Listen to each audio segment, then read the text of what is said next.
দর্শক বন্ধুরা, আসসালামু আলাইকুম। এই যে আমার বাউচারের থেকে বিটবিন নামতেছে। এই যে এইভাবেই বিটবিন নামে। হ্যাঁ, ওই যে নিচে বিটবিন পাইপ দিয়া পানির সেচার মতো।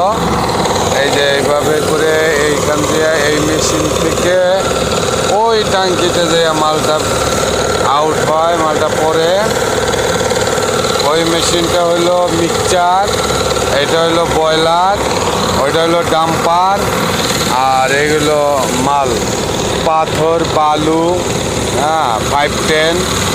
আবার আর একটা তেলের গাড়ি আসছে, ওটা হচ্ছে মেঘনা অয়েল রিফাইশিয়ান। এগুলো প্লান্টে এটা নতুন প্লান্ট, এখন পর্যন্ত কাজ চালু হয় নাই, হয়তো 2-1 দিনের ভিতরে কাজ চালু হবে। সমস্ত মাল জিনিস আসতেছে, আসার পরে কাজ চালু হবে, আসার পরে কাজ চালু হবে।